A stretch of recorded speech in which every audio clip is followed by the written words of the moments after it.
Sir, thank you very much for joining the program. First of all, your reaction to the government deciding to ban rallies just as your supporters were taking to the streets. Well, just to give you the background, the Supreme Court asked the President of Pakistan to fix an election date.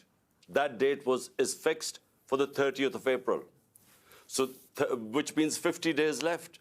So my party decided to do open our election campaign by a rally in Lahore today. The police had given us permission. They had approved the route of the rally. And suddenly this morning, the permission was taken away, but not just taken away. We had these heavy contingents of police, and these people coming to attend a peaceful rally were hit with tear gas shells, water cannon with some chemical in it, which people are still recovering from.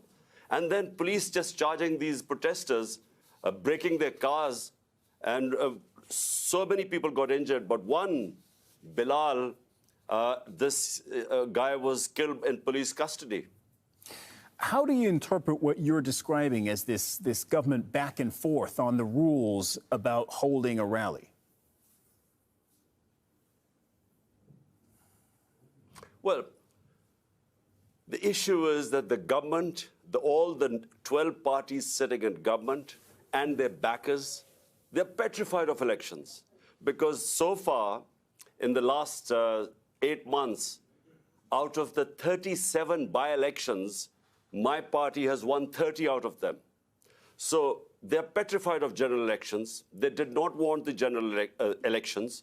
We went into the Supreme Court, and the Supreme Court then decided to hold elections, and this date of 30th April was announced by the president.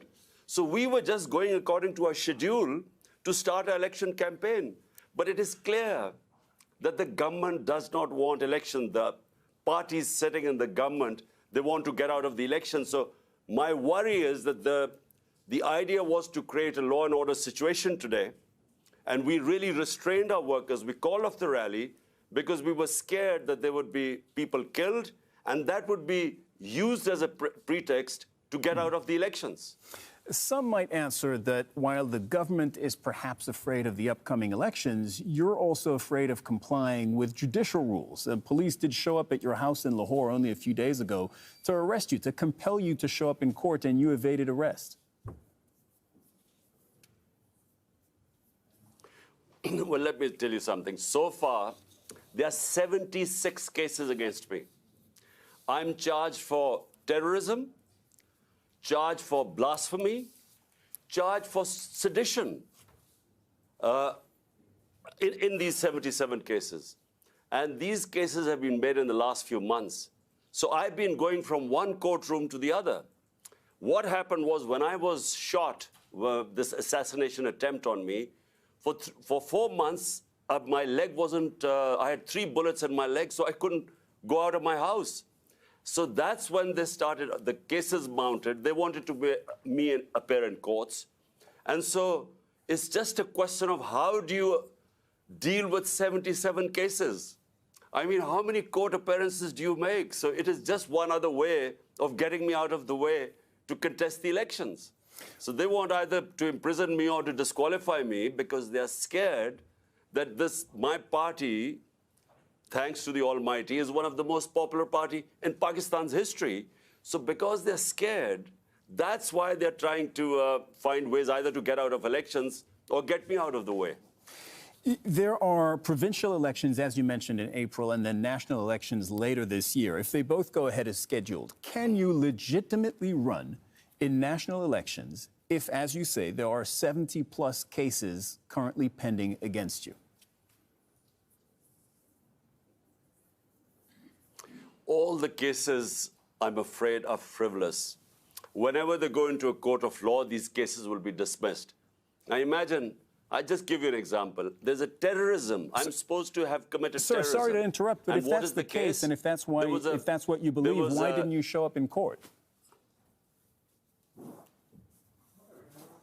Because I couldn't show up in court. There were reasons why I was injured. So for a lot of time, For 4 months, I was house-ridden. I couldn't really, my leg wasn't, the doctors would not allow me to travel. And they knew it. But before that, I was attending all court cases. But it's only since I was shot, that's when I didn't attend courts.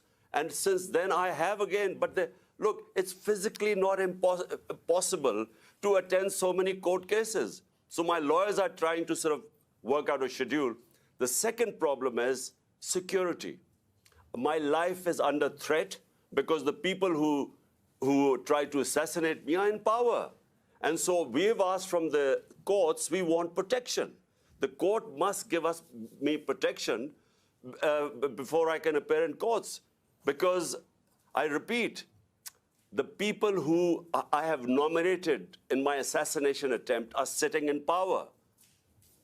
Right, and just for our viewers, I want to make clear that they deny that, including the Prime Minister, who said he has nothing to do with the shooting against you late last year. How do you see the rest of this year playing out for you with these 2 elections coming up? Well, you know, the biggest concern right now for my political party is to protect me, because there's a serious threat to my life.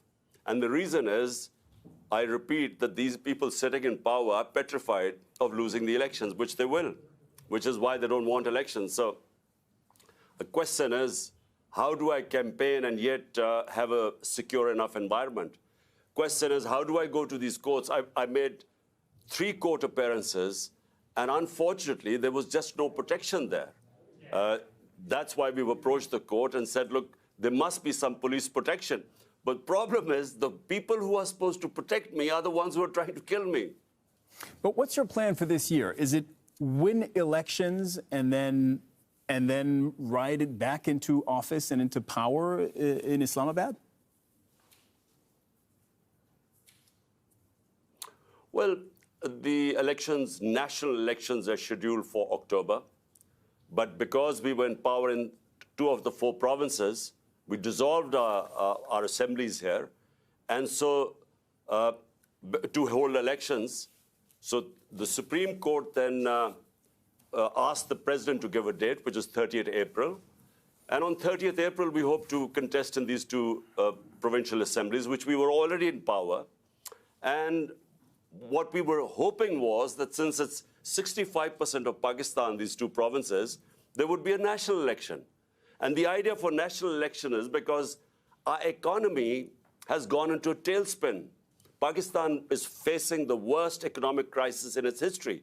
So the idea was to hold elections, which would then bring political stability and which would then bring economic stability. So this is really why we went for elections in our 2 provinces. Imrankhan, former Prime Minister of Pakistan, thank you very much for coming on the program today.